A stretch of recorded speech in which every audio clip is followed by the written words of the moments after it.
আসমান এবং জমিন সৃষ্টির 50,000 বছর পূর্বে আল্লাহ সুবহানাহু ওয়া তাআলা আসমান এবং জমিন সংক্রান্ত যে তাকদীর সেটি লাওহে মাহফুজে লিপিবদ্ধ করেন। এবং লেখা মানে সবসময় আমরা যেভাবে হাতে কলমে লিখি এটিই হতে হবে, এটি ভুল ধারণা। যেমন আমরা আজ থেকে 20-30 বছর আগে হাতে কলমে লিখতাম, এখন কম্পিউটারে লিখতেছি, মোবাইলে লিখতেছি। তো কম্পিউটার এবং মোবাইলের লেখা তো ধরা যাচ্ছে না, মেমোরি কার্ডের মধ্যে থেকে যাচ্ছে, হার্ড ড্রাইভের মধ্যে থেকে যাচ্ছে। তো আল্লাহ সুবহানাহু ওয়া তাআলা লিপিবদ্ধ করেছেন লাওহে মাহফুজে তাকদীর, তথা পৃথিবী সৃষ্টির 50,000 বছর পূর্বেই আসমান এবং জমিন ধ্বংসের ফায়সালাও হয়েছে, যে আসমান এবং জমিন ধ্বংস হয়ে যাবে। এবং আসমান এবং জমিনের মধ্যে যা কিছু আছে তার সকল কিছু প্রমাণ বহন করে যে আসমান এবং জমিন একদিন ধ্বংস হবে। সেই প্রমাণটা হচ্ছে আসমান এবং জমিনের মধ্যে যা কিছু আছে তার কিছুই স্থায়ী নয়, সেটা মানুষে বানাক অথবা আল্লাহ সুবহানাহু ওয়া তাআলার সৃষ্টি হোক। আল্লাহর সৃষ্টি গাছ হোক অথবা আল্লাহর সৃষ্টি ছাগল ভেড়া মহিষ হোক অথবা মানুষের তৈরি বিল্ডিং বাড়িঘর ব্রিজ কালভার্ট সেতু যেটি হোক না কেন, সবই একদিন না একদিন ধ্বংস হয়ে যায়। যেহেতু পৃথিবীর প্রতিটি সৃষ্টি পরিবর্তনশীল এবং একটা সময় পরিবর্তনের মাধ্যমে ধ্বংস হয়ে যায়, সেহেতু আলটিমেটলি পৃথিবীও একদিন ধ্বংস হবে। এবং এটিকেই বলা হয়েছে কিয়ামত। তো কিয়ামতের পূর্ব মুহূর্তে কিছু ফিতনা সংঘটিত হবে। সেই ফিতনাগুলোর মধ্যে সবচেয়ে বড় ফিতনা হচ্ছে দাজ্জালের ফিতনা। দাজ্জালের ফিতনা কেন সবচেয়ে বড় এটি বুঝাও খুবই জরুরি, যে দাজ্জালের ফিতনা কেন সবচেয়ে বড় ফিতনা। আদম আলাইহিসসালাতু ওয়াসসালাম যে ফিতনায় পা দিয়েছিলেন, নূহ আলাইহিসসালাতু ওয়াসসালামের কওম যে ফিতনায় পা দিয়েছিল, লূত আলাইহিসসালাতু ওয়াসসালামের কওম যে ফিতনায় নিপতিত হয়েছিল, আদ সামুদ থেকে শুরু করে ফেরাউন নমরুদ থেকে শুরু করে পৃথিবীতে যত ফিতনা এসেছে তার মধ্যে সবচেয়ে বড় এবং সবচেয়ে ভয়ঙ্কর ও ভয়াবহ ফিতনা হচ্ছে দাজ্জালের ফিতনা। তো দাজ্জালের ফিতনা কেন ভয়াবহ এবং কেন ভয়ঙ্কর এটি বুঝতে হলে আমাদের কোরআনের যেটি মূল সারমর্ম মেসেজ সেটি আগে আমাদের বুঝতে হবে। যে আল্লাহ সুবহানাহু ওয়া তাআলা পবিত্র কোরআনে ঘুরিয়ে ফিরিয়ে মানুষকে দুটি জিনিসই শিখাতে চেয়েছেন।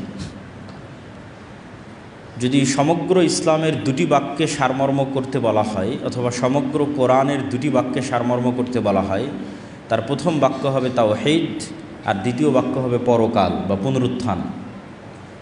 আল্লাহ সুবহানাহু ওয়া তাআলা পুরো কোরআনে বারবার বিভিন্ন অ্যাঙ্গেলে বিভিন্ন আঙ্গিকে মানুষকে এটি বুঝাতে থেকেছেন যে তোমার ইবাদতের একমাত্র যোগ্য তিনি, যিনি তোমার রব। আর এটি বুঝাতে থেকেছেন এই পৃথিবী শেষ নয়, এটি অস্থায়ী ক্ষণস্থায়ী, এই পৃথিবী ধ্বংস হয়ে যাবে, তোমাদের জন্য অপেক্ষা করছে পুনরুত্থান, চিরস্থায়ী পরকালীন জীবন। এই হলো ইসলাম এবং কোরআনের সারমর্ম। তো প্রথম সারমর্ম সেটি হচ্ছে ইলাহ তিনি, যিনি রব। ইবাদতের যোগ্য তিনি, যিনি রব হওয়ার ক্ষমতা রাখেন। যার মধ্যে রব হওয়ার ক্ষমতা নাই সে ইলাহ হওয়ার যোগ্য নয়। তাকে ইবাদত করতে হবে, তাকে সিজদা দিতে হবে, তার কাছে কিছু চাইতে হবে, এই যোগ্যতা পাওয়ার, এই সম্মান পাওয়ার সে হক রাখে না, যে রব হওয়ার যোগ্যতা রাখে না। তাহলে রবকে, এটি আল্লাহ সুবহানাহু ওয়া তাআলা কোরআন মাজিদে বিভিন্ন আঙ্গিকে বিভিন্ন অ্যাঙ্গেলে তুলে ধরতে থেকেছেন যে আমি রব, এই যে আমি এই পারি, এই কারণে আমার ইবাদত করতে হবে। আর তোমরা যত বাতিল ভ্রান্ত ইলাহের ইবাদত করো তারা এগুলো পারে না। যেমন কয়েকটা উদাহরণ হিসেবে যদি তুলে ধরি, আল্লাহ সুবহানাহু ওয়া তাআলা বিভিন্ন জায়গায় বলবে আসমান থেকে বৃষ্টি বর্ষণ করে কে, আসমান জমিন সৃষ্টি করেছে কে, পৃথিবীতে পাহাড় স্থাপন করেছে কে, পৃথিবীতে নদী নালা প্রবাহিত করেছে কে।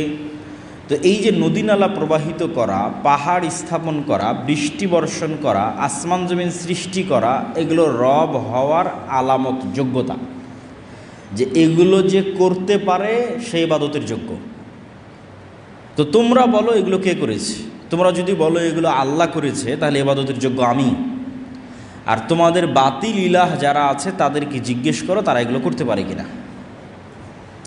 এবং আল্লাহ সুবহানাহু ওয়া তাআলা প্রশ্ন করতে করতে, চ্যালেঞ্জ দিতে দিতে এত ছোট চ্যালেঞ্জও দিয়েছেন যে তোমরা আমাকে ছাড়া যত বাতিল ইলাহের ইবাদত করো তাদেরকে বলো একটা মশা বা একটা মাছি বা একটা পিঁপড়া সৃষ্টি করতে পারি কিনা।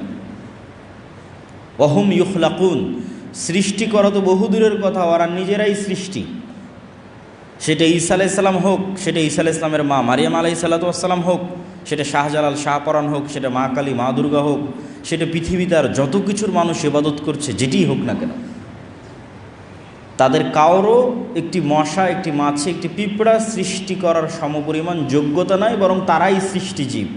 তাহলে যার সৃষ্টি করার যোগ্যতা নাই সে রব নয়, যে রব নয় সে ইবাদত পাওয়ার যোগ্য নয়। এই মেসেজে, এই সংবাদে, এই যুক্তিতে কোরআন পরিপূর্ণ হয়ে আছে। আল্লাহ সুবহানাহু ওয়া তাআলা কোরআন মাজিদের আরও বহু জায়গায় বলেছেন যে তোমরা আমাকে ব্যতীত আর যাদের ইবাদত করো তারা একটা খেজুরের বিচির উপরে যে পাতলা আবরণ আছে, এই পাতলা আবরণের সমপরিমাণ মালিক কিনা। যে পৃথিবীর আমি এতটুকুর মালিক যে একটা খেজুরের বিচির উপরের যে পাতলা আবরণ আছে সেটার মালিক। এমনকি আল্লাহ সুবহানাহু ওয়া তাআলা প্রশ্ন ছোট করতে করতে এত ছোট প্রশ্ন করেছেন যে ঠিক আছে, তারা যদি খেজুরের বিচির পাতলা আবরণের মালিকানা দাবি করতে না পারে তাহলে তাদেরকে কথা হচ্ছে সে ইলাহ হতে পারবে না যার রব হওয়ার যোগ্যতা নাই। কুল হুয়াল্লাহু আহাদ আল্লাহুস সামাদ, শাহজালাল শাহপরান হোক, সবাই তো মারা গেছে। তাহলে আল্লাহ সুবহানাহু ওয়া তাআলা রব হওয়ার যে ক্যাটাগরিগুলো দিয়েছেন, এই ক্যাটাগরিতে যে উত্তীর্ণ হতে পারবে না সে ইলাহ হওয়ার যোগ্যতা রাখে না। এত এই আলোচনা করার পিছনে কারণ কি? দাজ্জালের ফিতনা কেন ভয়াবহ? এই জন্য ভয়াবহ যে আল্লাহ সুবহানাহু ওয়া তাআলা এত যুক্তি তর্ক দেওয়ার পরেও এবং এক্সিস্টিং বর্তমান পৃথিবীতে যারা আল্লাহ ব্যতীত ইলাহের দাবিদার আছে তারা কেউই রব হওয়ার প্রমাণ দিতে না পারার পরেও পৃথিবীর কয়জন মানুষ তাওহীদের অনুসরণ করে? পৃথিবীর কয়টা মানুষ শিরক মুক্ত? পৃথিবীর 600 কোটি মানুষের মধ্যে কয়জন মানুষ আল্লাহ সুবহানাহু ওয়া তাআলার এই তাওহীদের স্বীকৃতি দিচ্ছে? না খ্রিস্টানেরা, না হিন্দুরা। আর মুসলমানদের মধ্যেও নামধারী পথভ্রষ্ট বিভ্রান্ত আছে যারাও এই তাওহীদের পরিপূর্ণ বাস্তবায়ন করতেছে না। তাহলে রব হওয়ার যোগ্যতা প্রমাণ না দিতে পারার পরেও পৃথিবীর মানুষ বাতিল ইলাহের ইবাদত করতেছে, অথচ তারা রব হওয়ার প্রমাণ দিতে পারেনি। তাহলে সেই দিন কি হবে মানুষের, যেই দিন এমন বাতিল ইলাহের দাবিদার আসবে যে রব হওয়ারও প্রমাণ দিবে? সে তো দাজ্জাল। দাজ্জালের ফিতনা কেন ভয়াবহ? রব হওয়ার প্রমাণ দিতে না পারার পরেও পৃথিবীর লক্ষ লক্ষ কোটি কোটি মানুষ, পৃথিবীর 90% মানুষ বাতিল ইলাহের ইবাদত করতেছে, অথচ তারা রব হওয়ার প্রমাণ দিতে পারেনি। তাহলে পৃথিবীর মানুষের কি হবে যেই দিন দাজ্জাল রব হওয়ার প্রমাণ দিবে? বলবে কোরআনে তো আল্লাহ সুবহানাহু ওয়া তাআলা বলেছে আসমান থেকে বৃষ্টি কে বর্ষণ করে? আমি দাজ্জাল, আমি আসমান থেকে বৃষ্টি বর্ষণ করছি। তাই এবার রব হওয়ার প্রমাণ দিয়ে দিল। ফেরাউনও যে প্রমাণ দিতে পারেনি, নমরুদও যে প্রমাণ দিতে পারেনি, যে প্রমাণ যত বাতিল ইলাহের ইবাদত করা হচ্ছে কেউ দিতে পারেনি, সেই প্রমাণ তো দাজ্জাল দিয়ে দিবে, রব হওয়ার প্রমাণ দিবে। তার আদেশে আসমান বৃষ্টি বর্ষণ করবে, তার আদেশে জমিন ফসল উৎপাদন করবে, এমনকি তার আদেশে আল্লাহ সুবহানাহু ওয়া তাআলার অনুমতিতে মৃতকেও জীবিত করতে পারবে।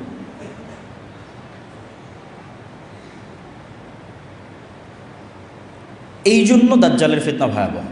তাহলে কোরআনের এত যুক্তি তর্কের পরেও দুনিয়াতে এক্সিস্টিং বাতিল ইলাহরা কেউ রবের প্রমাণ দিতে না পারার পরেও পৃথিবীর 90% মানুষ বাতিল ইলাহের ইবাদত করতেছে। তাহলে যেদিন দাজ্জাল এসে রব হওয়ার প্রমাণ দিবে সেদিন কয়জন মানুষ ঈমান ধরে রাখবে? এই জন্য এটা পৃথিবীর সবচেয়ে বড় ভয়াবহ ফিতনা। হ্যাঁ, এই ফিতনা থেকে বাঁচতে পারবে কারা? ওই যে দুইটা সারমর্ম বলেছি, ওই দুই সারমর্মের উপরই এই ফিতনা থেকে বাঁচা নির্ভর করে। একটা সারমর্ম বলেছি তাওহীদের বিশ্বাস যাদের মজবুত, আর 2 নম্বর পরকাল এবং পুনরুত্থানের উপর যাদের বিশ্বাস মজবুত। পরকাল এবং পুনরুত্থানের উপর বিশ্বাস মজবুত ছাড়া পৃথিবীর কোনো ফিতনা থেকে বাঁচা সম্ভব নয়। এই জন্য যখনই কোরআন এবং হাদিসে ইসলামের আকীদা এবং ঈমানের সারমর্ম করা হয়েছে, তখন এই দুইটা বাক্যের উপরে এসে শেষ হয়ে গেছে, মা ইউমিন বিল্লাহ ওয়াল ইয়াউমিল আখির। দুইটা বাক্য, যে আল্লাহর উপর ঈমান রাখে, পরকালের উপর ঈমান রাখে। এই দুইটা বাক্যের উপরই মানুষের ফিতনা থেকে মুক্তি নির্ভর করে। যার তাওহীদে বিশ্বাস মজবুত, যার পরকালে বিশ্বাস মজবুত। যদিও পরকাল অতি বাস্তব এবং পরকাল এত কঠিন নয়, পুনরুত্থান এত কঠিন নয় আমরা যত কঠিন মনে করি। আমি শুধু পুনরুত্থানের উপর একটা ছোট্ট কথা বলে বক্তব্যের সামনের দিকে এগিয়ে যাব, যে পুনরুত্থান কেন সহজ। আমাদের সামনে এবং চারিদিকে যত গাছ আমরা দেখতে পাই, এই উদাহরণ আল্লাহই কোরআনে দিয়েছে। আমি জাস্ট সহজ ভাষায় বুঝাচ্ছি। যত গাছ আমরা দেখতে পাই, এই গাছ মানুষের চেয়ে জীবন্ত নয়। গাছ তো কথা বলতে পারে না, হ্যাঁ গাছের জীবন আছে, এক লেভেলের, এক মাত্রার জীবন, কিন্তু মানুষের জীবন তো আরও ভার্সাটাইল, আরও ব্যাপক। মানুষ বেশি জীবন্ত গাছের তুলনায়। তো গাছের যে বীজ, গাছে ফল ধরার পর যে বীজ বা বিচি, এটা মৃত। খেজুরের বীজ মৃত, যে কোনো বীজ মৃত। তাহলে যেই জিনিসটা মানুষের মতো জীবন্ত নয়, তার থেকে যে মৃত জিনিসটা বের হচ্ছে, ওই মৃত জিনিসটাও যদি মাটিতে পুঁতে দেওয়া হয় এবং সেখানে বৃষ্টি বর্ষণ হয়, তাহলে ওই মৃত থেকে আবার গাছ বের হচ্ছে। তো মানুষের মতো জীবন্ত মানুষের মেরুদণ্ড যখন মাটিতে পুঁতা থাকবে, কোনটা বেশি আশ্চর্যের? বৃষ্টি হওয়ার পর মানুষের মেরুদণ্ড থেকে মানুষ মাটি থেকে বের হয়ে আসবে, এটা বেশি আশ্চর্যের? না গাছের বীজ দানা থেকে আবার আর একটা গাছ বের হচ্ছে, কোনটা বেশি আশ্চর্যের? আমার কাছে গাছের বীজ থেকে আবার আর একটা দানা বের হচ্ছে, এটা বেশি আশ্চর্যের। মানুষ তো অনেক জীবন্ত, গাছ তো এত জীবন্ত নয়, গাছের বীজ তো এত জীবন্ত নয়, মানুষ অনেক জীবন্ত। তাহলে মানুষের মেরুদণ্ড থেকে আবার মানুষ মাটি থেকে বের হয়ে আসবে, এটা কম আশ্চর্যের। এবং এটা আরও কেন কম আশ্চর্যের? মানুষ তার পুরো শরীরে যা কিছু গ্রহণ করে বেঁচে আছে, তার প্রত্যেকটাই তাকে মাটি থেকে গ্রহণ করতে হয়। আমাদের শরীরের মধ্যে ম্যাগনেসিয়াম হোক, ক্যালসিয়াম হোক, ভিটামিন হোক, প্রোটিন হোক, ক্যালোরি হোক, যা দিয়ে আমাদের শরীরে কোষ তৈরি হচ্ছে প্রতিনিয়ত, এবং আমরা জীবন্ত আছি, এই প্রত্যেকটা জিনিস আমাদেরকে মাটি থেকে নিতে হয়। যেমন আমরা কলা খাচ্ছি, এই কলাতে ম্যাগনেসিয়াম এবং ক্যালসিয়াম আমার শরীরের মধ্যে ঢুকতেছে, তো ওই কলা ম্যাগনেসিয়াম ক্যালসিয়াম কোথায় থেকে নিয়েছে? মাটি থেকে নিয়েছে। তাহলে আমার শরীরের মধ্যে যা ভিটামিন, প্রোটিন, ম্যাগনেসিয়াম, ক্যালসিয়াম আছে, তার সব কিছু মাটির মধ্যে আছে। তাহলে আল্লাহ সুবহানাহু ওয়া তাআলা এখন আমার শরীরের মধ্যে যদি কোষ তৈরি করতে পারেন, কালকে এই সেম জিনিস থাকার কারণে কেন মাটির মধ্যে কোষ তৈরি হবে না? কেন হবে না? যেহেতু আমি সবই মাটি থেকে নিচ্ছি, তো সবই মাটি থেকে নেওয়ার পর আমার শরীরের মধ্যে কোষ তৈরি হচ্ছে। এবার আমি যখন মাটিতে চলে যাব, সেখানে ওই সেম জিনিস থাকার পরে ওখানে কেন কোষ তৈরি হবে না? তো 1 সেকেন্ডের ব্যাপার, 1 মিনিটের ব্যাপার আল্লাহ সুবহানাহু ওয়া তাআলার জন্য। এই জন্য পুনরুত্থান অতি সহজ এবং অতি বাস্তব। তো যাদের ঈমান পুনরুত্থানের উপর মজবুত থাকবে এবং যাদের ঈমান আল্লাহর তাওহীদের উপর মজবুত থাকবে, তারা পৃথিবীর যে কোনো ফিতনা থেকে মুক্ত থাকতে পারবে, দাজ্জালের ফিতনা থেকেও মুক্ত থাকতে পারবে।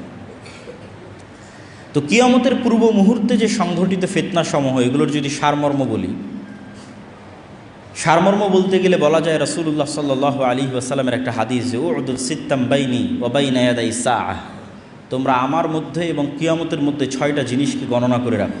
1 নম্বর হচ্ছে মাউতি, আমার মৃত্যু। রাসূল সাল্লাল্লাহু আলাইহি ওয়াসাল্লামের প্রেরিত হওয়াই পৃথিবীর সবচেয়ে বড় কিয়ামতের আলামত। কেন আগে যত নবী চলে গেছে, সব নবীর পর মানুষ আর এক নবীর অপেক্ষা করেছে। মুহাম্মদ সাল্লাল্লাহু আলাইহি ওয়াসাল্লাম যেহেতু শেষ নবী, সেহেতু আর দ্বিতীয় কোনো নবীর অপেক্ষা নেই, এখন অপেক্ষা শুধু কিয়ামতের। অতএব কিয়ামতের সবচেয়ে বড় আলামত অতিক্রম হওয়া 1400 বছর পার হয়ে গেছে। সেটা হচ্ছে মুহাম্মদ সাল্লাল্লাহু আলাইহি ওয়াসাল্লামের পৃথিবীতে প্রেরিত হওয়া এবং তার মৃত্যু। তারপর রাসূল সাল্লাল্লাহু আলাইহি ওয়াসাল্লাম বললেন মসজিদে আকসার বিজয়। তারপরে বললেন ভয়ঙ্কর মহামারী, যে মহামারীতে পৃথিবীর মানুষ মৃত্যুবরণ করে প্রায় শেষ হয়ে যাওয়ার মতো হয়ে যাবে, নাই বরাবর হয়ে যাবে। তারপর রাসূল সাল্লাল্লাহু আলাইহি ওয়াসাল্লাম বললেন এমন ধন সম্পদের আধিক্য যে মানুষের কাছে 100 দিরহাম এবং 100 দিনার অনেক কম মনে হবে। তারপরে বললেন ফিতনাতুন, এমন এক ফিতনা যেই ফিতনা থেকে আরবের কোনো ঘর মুক্ত থাকবে না। লা ইয়াবকা মিনহু বাইতুম মিনাল আরব, আরবের কোনো ঘর এই ফিতনা থেকে মুক্ত থাকবে না। ফিতনা শব্দটি কোরআন এবং হাদিসে যখনই ব্যবহৃত হয়েছে বেশিরভাগ ক্ষেত্রে মারামারি, গণ্ডগোল, কাটাকাটি, যুদ্ধ ইত্যাদির ক্ষেত্রে ব্যবহৃত হয়েছে। ফলত এটিই বেশি সঠিক অর্থ যে এমন ফিতনা মানে এমন ভয়ঙ্কর যুদ্ধ যে যুদ্ধে আরবের প্রত্যেকটা ঘর অংশগ্রহণ করবে। তারপর রাসূল বলেন, হুদনাতুন বাইনাকুম ওয়া বাইনার রোম, একটা চুক্তি হবে যে চুক্তি তোমাদের এবং রোমানদের মধ্যে হবে। রোমান কারা এটা নিয়ে অনেক মতভেদ আছে। আজকের ইউরোপ রোমান না আজকের রাশিয়া রোমান না আজকের আমেরিকা রোমান, কিন্তু মতভেদ থাকলেও এতটুকু নিশ্চিত যে খ্রিস্টানদের সাথে মুসলমানদের একটা চুক্তি হবে।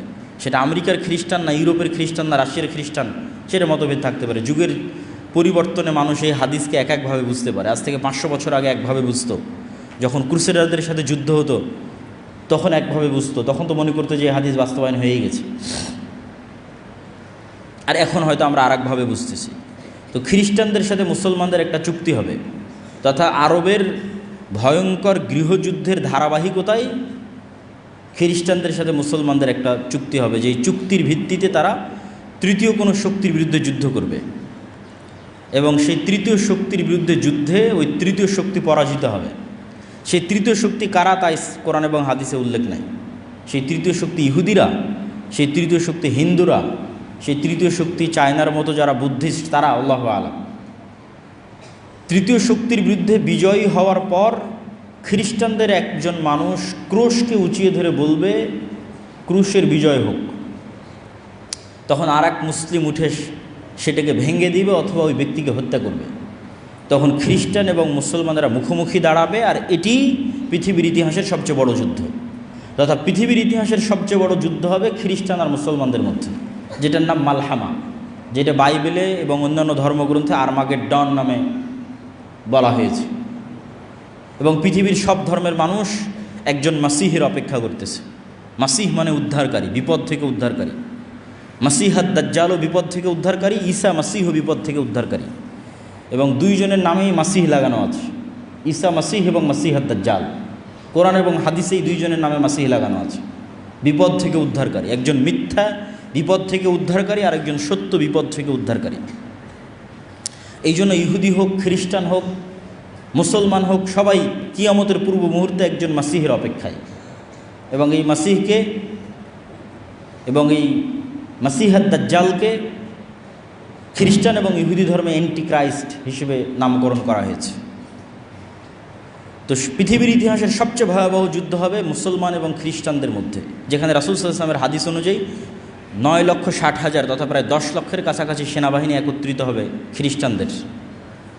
আর মুসলমানদের পক্ষ থেকে সিরিয়া এবং মদিনার তৎকালীন বিশ্বের সবচেয়ে আল্লাহওয়ালা তাকওয়াবান পরহেজগার মানুষরা মদিনা থেকে বেরিয়ে আসবে। আর সিরিয়া এবং মদিনার মুজাহিদরা জোটবদ্ধ অবস্থায় খ্রিস্টানদের বিরুদ্ধে যুদ্ধে অবতীর্ণ হবে। রাসূল সাল্লাল্লাহু আলাইহি ওয়াসাল্লাম যে জায়গাগুলোর কথা বলেছেন এগুলো হচ্ছে বর্তমান সিরিয়া এবং তুরস্কের সীমান্তবর্তী অঞ্চল, আমাক এবং দাবেক।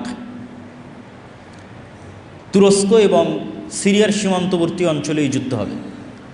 এবং হাদিসের বিভিন্ন সূত্র অনুযায়ী এই যুদ্ধ 4 দিন চলবে। এবং এই যুদ্ধ এত ভয়াবহ হবে যে আকাশে যদি 1 মাস পাখি উড়ে তাহলে লাশের সারি শেষ করতে পারবে না, এবং কোথাও নিরাপদ জায়গা না পাওয়ায় উড়ন্ত অবস্থাতেই মরে পড়ে যাবে লাশের দুর্গন্ধের কারণে। এবং কোনো বংশে 100 জন মানুষ থাকলে 99 জন মারা যাবে, গনিমতের মালে কেউ সন্তুষ্ট হবে না, কেননা কেউ উত্তরসূরি নাই, উত্তরাধিকারী নাই। এগুলো হাদিসের বিভিন্ন রেওয়ায়েতে এসেছে। তো এই যুদ্ধে যখন মুসলমানেরা বিজয়ী হবে তখন পৃথিবীতে মুসলমানদের সামনে দাঁড়ানোর মতো আর কোনো শক্তি অবশিষ্ট থাকবে না, কেন খ্রিস্টানদের সর্বোচ্চ শক্তির বহিঃপ্রকাশ এই যুদ্ধে তারা করে ফেলেছে, 10 লক্ষ। ফলত মুসলমানদের সামনে দাঁড়াবে এরকম আর কোনো সেনাবাহিনী তখন পৃথিবীতে অস্তিত্বমান নাই। তো মুসলমানদের এই বিজয় অভিযান কিছু বর্ণনা অনুযায়ী তুরস্কের রাজধানী ইস্তাম্বুল, কিছু বর্ণনা অনুযায়ী ইতালির রাজধানী রোম পর্যন্ত পৌঁছে যাবে, ধারাবাহিক বিজয় অভিযান। এবং তার মধ্যে একটা শহর মুসলমানেরা বিজয় করবে অস্ত্র ছাড়াই, জানিবুম মিনহাল বার ওয়া জানিবুম মিনহাল বাহার, এমন এক শহর যার একদিকে সমুদ্র এবং একদিকে সমতল। ততদিন পর্যন্ত কিয়ামত হবে না, লা তাকুমুস সাআহ, ততদিন পর্যন্ত কিয়ামত হবে না যতদিন না বানু ইসহাকের 70,000 মানুষ এখানে যুদ্ধ না করেছে। বানু ইসহাক মানে বানু ইসরাইল।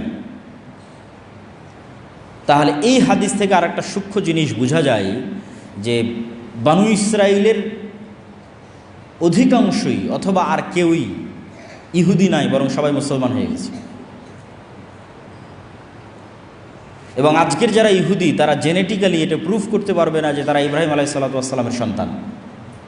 কেন ইব্রাহিম আলাইহিসসালাম সাদা চামড়ার নন, তথা ইউরোপ এবং আমেরিকার মানুষের গায়ের যে চামড়ার রং এটা ইব্রাহিম আলাইহিসসালামের গায়ের চামড়ার রং নয়।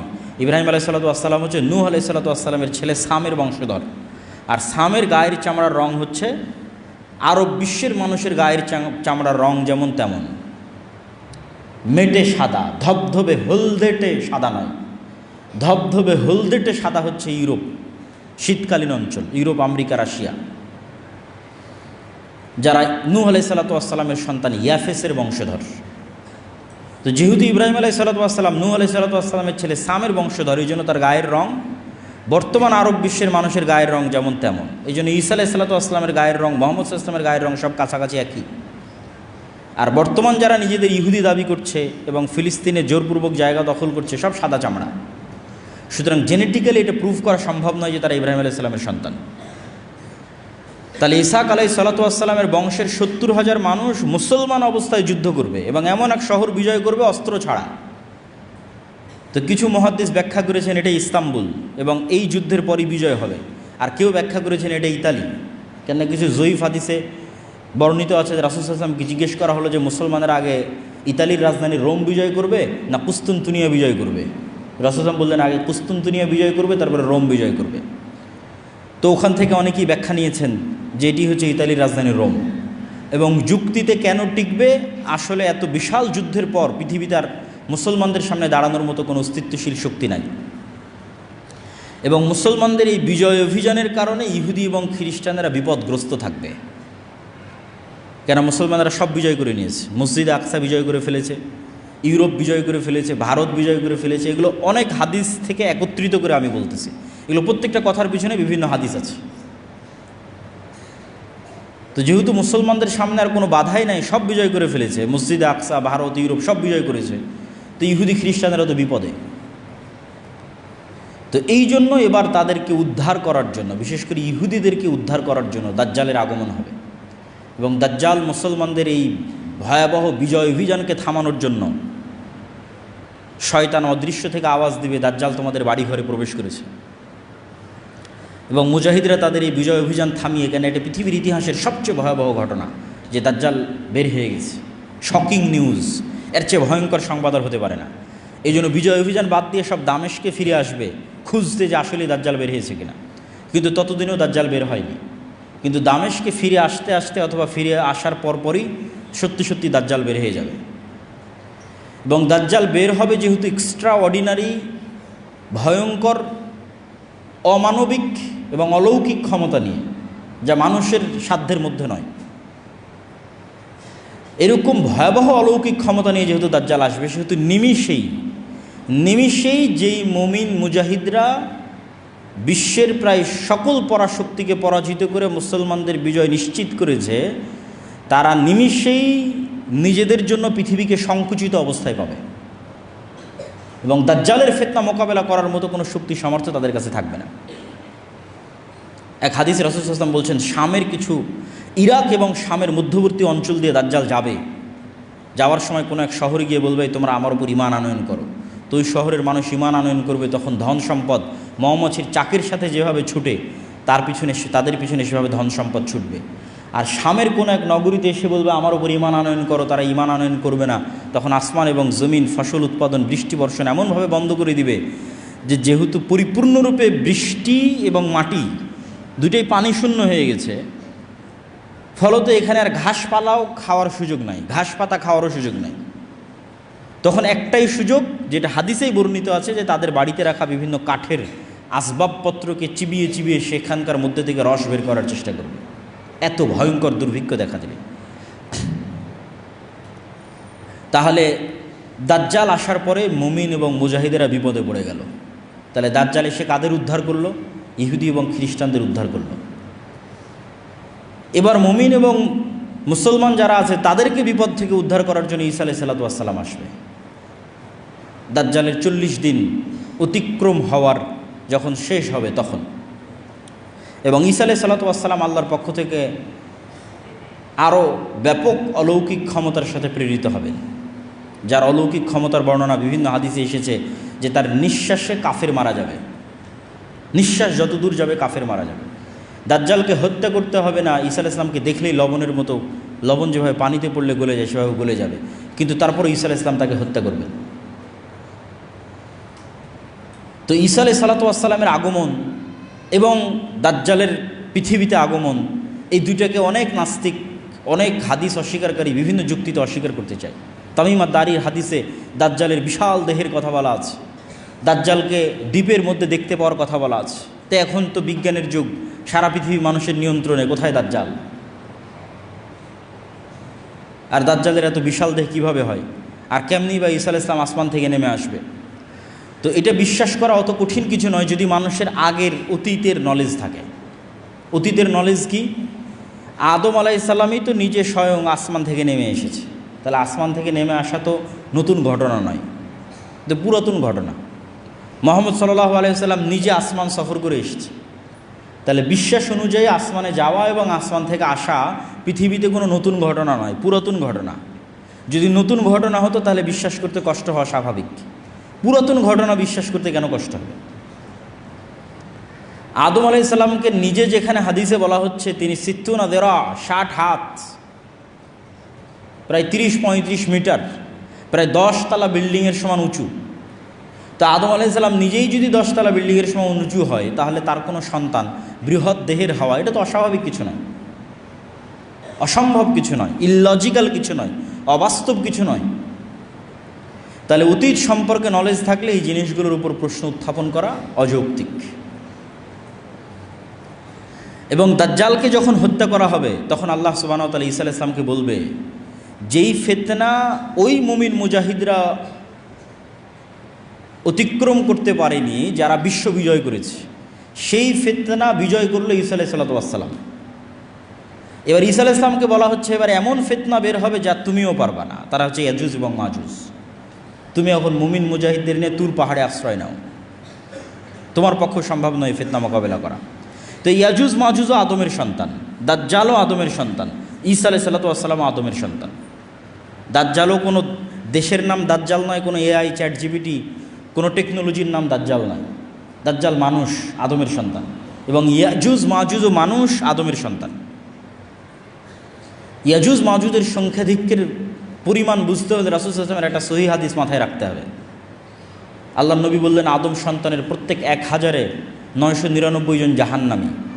তো সাহাবীরা দুশ্চিন্তায় পড়ে গেলেন যে 1000-এ যদি 999 জন জাহান্নামী হয় তাহলে তো আমরাও মানে আমাদের জান্নাতে যাওয়ার সম্ভাবনা কোথায়? তাহলে রিস্ক তো ভয়ঙ্কর, ভয়াবহ রিস্ক। 999, 1000-এ 999 জন, একজন মাত্র জান্নাতে। তো রাসূল সাল্লাল্লাহু আলাইহি ওয়াসাল্লাম বলেন দুশ্চিন্তার কিছু নয়, এই 999 জনের অধিকাংশই ইয়াজুজ মাজুজ। তাহলে 999 জনের কতজন ইয়াজুজ মাজুজ তা রাসূল সাল্লাল্লাহু আলাইহি ওয়াসাল্লাম বলেননি। যদি 900 জন ইয়াজুজ মাজুজ হয় 999-এর, তাহলেও আদম থেকে নিয়ে কিয়ামত পর্যন্ত যা মানুষ আসবে তার অন্তত 900 গুণ হতে হবে ইয়াজুজ মাজুজকে। এখনকার পৃথিবীর 600 কোটি মানুষের 900 গুণ এ কথা বলিনি। আদম থেকে নিয়ে কিয়ামত পর্যন্ত যা মানুষ তার অন্তত 900 গুণ না হলে কেমনে 1000-999-এর 900টা ইয়াজুজ মাজুজ হবে জাহান্নামে? তাহলে ইয়াজুজ মাজুজের সংখ্যা কত?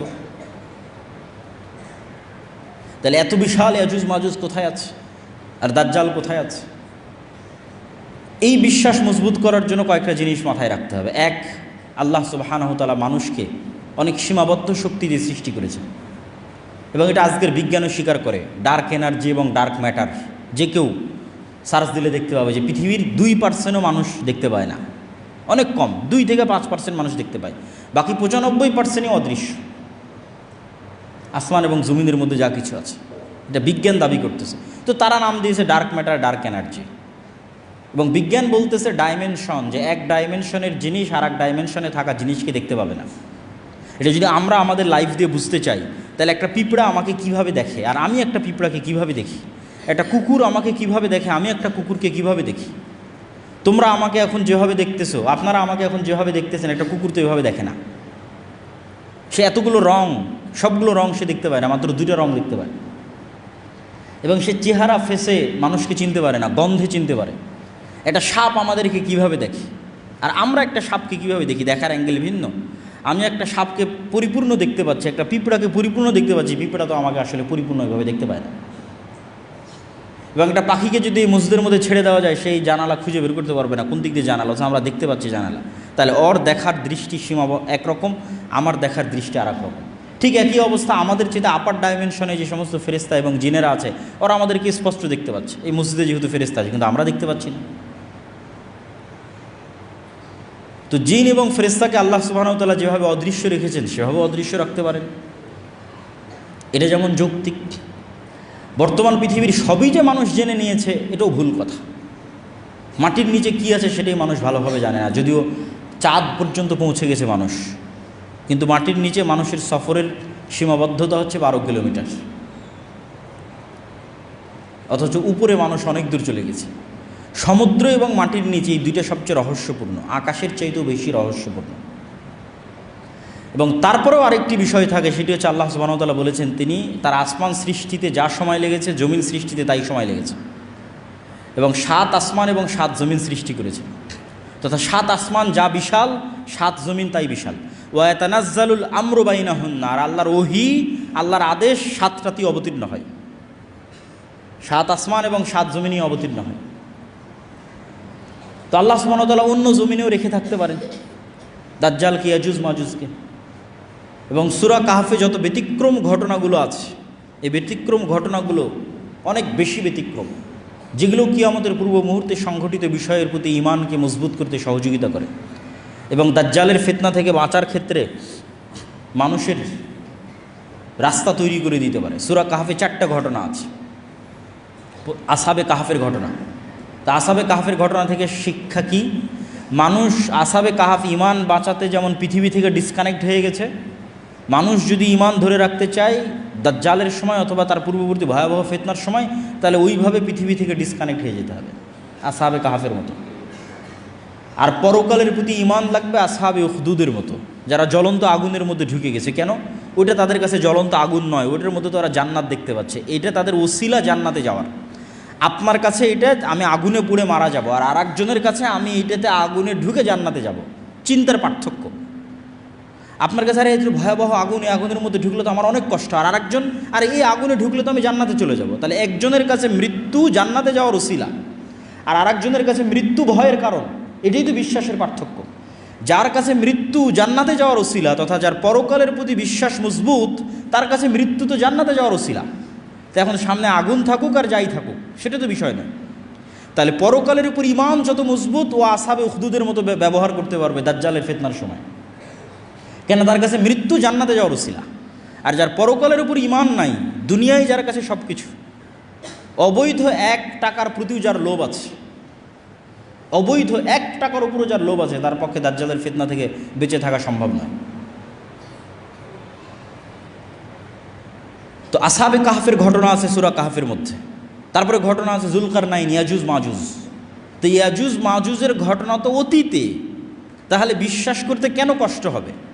কোরআনে ইয়াজুজ মাজুজকে দেখানো হচ্ছে অতীত একটা ঘটনা হিসেবে, যে যুলকারনাইন সফর করলো, এক এরিয়ায় গেল যেখানে ইয়াজুজ মাজুজ, এবং তাদেরকে আবদ্ধ করে দিল।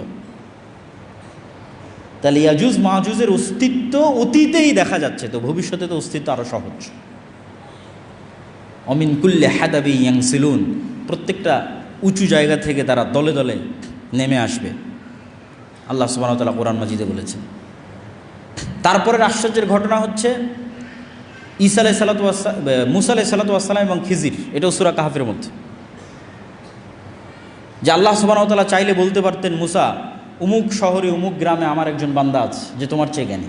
তা না বলে আল্লাহ বললেন, মাছ নাও, ভাজো, মৃত মাছ নিয়ে সমুদ্রের ধার দিয়ে হাঁটতে থাকো, যেখানে মাছ জীবিত হয়ে যাবে সেখানে পাবা। রহস্যপূর্ণ। এবং খিজির আলাইহিস সালাতু ওয়াস সালাম এমন সব ঘটনা ঘটালেন যেগুলো পৃথিবীর ফিজিক্স অনুযায়ী সম্ভব নয়। ভবিষ্যতে কোন বাচ্চা তার বাপ মাকে হত্যা করবে, সেই বাচ্চাকে তিনি অতীতে হত্যা করতেছেন। এ তো টাইম নিয়ে যত মানুষের আধুনিক যুগে যত মানুষের বিভিন্ন গবেষণা এবং বিশ্লেষণ আছে, এবং টাইম ট্রাভেল, যে সময়ের মধ্যে সফর করা, ভবিষ্যৎ দেখে আসা, অতীতে সমাধান করা, এই ধরনের সব আশ্চর্য ঘটনা খিজির আলাইহিস সালাতু ওয়াস সালাম ঘটাচ্ছে। তো খিজির আলাইহিস সালাতু ওয়াস সালাম এই পৃথিবীরও হতে পারেন, অন্য পৃথিবীরও হতে পারেন। তিনি সালামকে চিনতে আশ্চর্য হচ্ছেন সালাম শুনে, যে জান্নাতের সালাম এখানে কীভাবে, কোন মুসা, দুনিয়ার যে নবী মুসা সেই নবী মুসা। হ্যাঁ, তো পুরো ঘটনার অ্যাঙ্গেলগুলো এবং প্রতিটা পয়েন্ট অনেক আশ্চর্যজনক, এবং শেষ পর্যন্ত বিদায়ও আশ্চর্যজনক। তো এই জন্য সূরা কাহফের প্রত্যেকটা ঘটনাই কিয়ামতের পূর্ব মুহূর্তের সাথে কোনো না কোনোভাবে কানেক্টেড আছে। আল্লাহ সুবহানাহু ওয়া তাআলা খিজিরকে যেভাবে অদৃশ্য রেখেছেন, অথবা অদৃশ্য রাখতে পেরেছিলেন যদি খিজির মারা গিয়ে থাকে, কেন কোরআন এবং হাদিসে কোনো উল্লেখ নেই যে খিজির মারা গেছেন কিনা, না জীবিত আছেন, আল্লাহু আ'লাম। তো সেভাবে আল্লাহ দাজ্জালকে অদৃশ্য রাখতে পারেন, সেভাবে আল্লাহ সুবহানাহু ওয়া তাআলা ইয়াজুজ মাজুজকে অদৃশ্য রাখতে পারেন। এই জন্য অনেক কিছুই শিক্ষা আছে সূরা কাহফের মধ্যে। আর সূরা কাহফের মধ্যে সবচেয়ে যেটা ব্যতিক্রম ঘটনা, দুই ভাই বাগানওয়ালা, ওমা আযুন্নু সাআহ, আমি মনে করি না যে কিয়ামত কায়েম হবে। এই জন্য বলেছি ইসলামের সারমর্ম তাওহীদ আর কিয়ামত। সে বিশ্বাস করে না যে কিয়ামত হবে, ওটাকেই আল্লাহ সুবহানাহু ওয়া তাআলা সূরা কাহফের মধ্যে শিরক হিসেবে উল্লেখ করছেন। যে এক ভাই বিশ্বাস করে না কিয়ামত হবে, তখন আরেকজন বলতেছে আমি আল্লাহর সাথে শরিক করা থেকে পরিত্রাণ চাই। তো যাক, সূরা কাহফের উপর আরেকদিন বিস্তারিত আলোচনা করা যাবে। আমরা বক্তব্যের সারমর্ম এবং সংক্ষিপ্ত অবস্থার মধ্যে চলে আসি। তো এই পুরো ঘটনা কিয়ামতের পূর্ব মুহূর্তে সংঘটিত ফিতনাগুলো থেকে আমাদের জন্য শিক্ষা কী? আমাদের জন্য দুইটা শিক্ষা। এক, কবে হবে, কখন হবে, এইটার পিছনে পড়ে থাকা, এইটা কখনো কোরআন এবং হাদিসের দিক নির্দেশনা নয়। কেন দিক নির্দেশনা নয়? প্রত্যেক মানুষের মৃত্যুই তো তার কিয়ামত। তাহলে কখন ঈসা আলাইহিস সালাম আসবে, কখন দাজ্জাল আসবে, কখন ইমাম মাহদি আসবে, এটার আগেই তো আপনার কিয়ামত হয়ে যাচ্ছে, আপনার মৃত্যু। কিয়ামত মানে কি? আপনি পরকালকে দেখবেন। তো মৃত্যুর পরই তো মানুষ পরকালকে দেখে ফেলে। মৃত্যুর মাধ্যমে সে বারজাকি জগতে জাহান্নামও দেখে ফেলে, জান্নাতও দেখে ফেলে। হয় পাখি হিসেবে জান্নাতে উড়ে, আর না হলে তার কবর বরাবর জাহান্নামের দরজা খুলে দেওয়া হয়, তো সব তো দেখেই নিল। ফেরেশতা জিজ্ঞাসাবাদ করে, তো পরকাল তো দেখাই শেষ। তাহলে কিয়ামত ঘটা পর্যন্ত অপেক্ষা করতে হচ্ছে না তো, ঈসা আলাইহিস সালাম ইমাম মাহদি আসা পর্যন্ত অপেক্ষা করতে হচ্ছে না তো, আপনার মৃত্যুই তো আপনার কিয়ামত। এটা হলো 1 নম্বর পয়েন্ট। 2 নম্বর পয়েন্ট, ইমাম মাহদি আসলে, ঈসা আলাইহিস সালাম আসলে, দাজ্জাল আসলে নতুন কোরআন আসবে নাকি, নতুন নবী আসবে নাকি, নতুন হাদিস তৈরি হবে নাকি? না, নতুন কোরআনও আসবে না, নতুন হাদিসও হবে না। বরং এই পুরো ঘটনা থেকে আপনারা এটি দেখলেন যে ঈসা আলাইহিস সালাম আসার পূর্বেই, দাজ্জাল আসার পূর্বেই কোনো নবী ছাড়া এবং কোনো নতুন কোরআন ছাড়া এবং নতুন হাদিস ছাড়া আমার এবং আপনার মতো মুসলমানেরা বিশ্ব বিজয় করবে।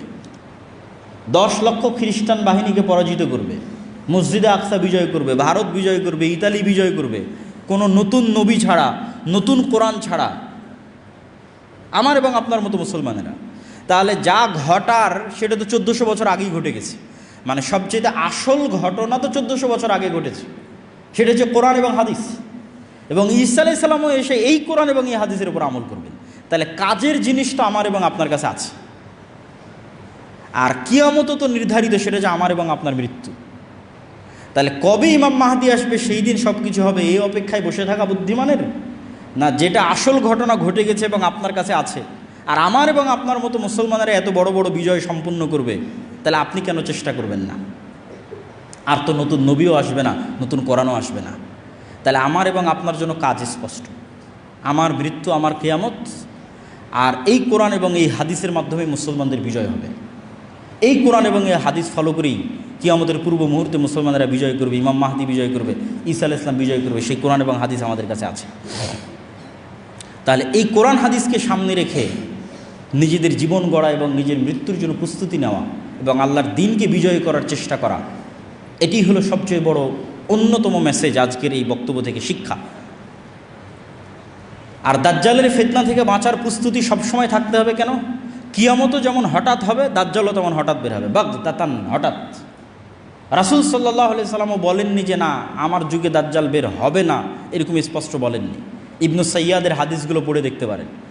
ওমর রাদিয়াল্লাহু তাআলা আনহুকে রাসূল সাল্লাল্লাহু আলাইহি ওয়াসাল্লাম বলছে, এ যদি দাজ্জাল হয় তাহলে একে হত্যা করবে ঈসা আলাইহিস সালাম, আর যদি দাজ্জাল না হয় তাহলে তুমি কেন নিরপরাধ মানুষকে হত্যা করবে? একবার রাসূল সাল্লাল্লাহু আলাইহি ওয়াসাল্লাম বললেন, আরে আমার যুগে আবার দাজ্জাল বের হয় নাকি?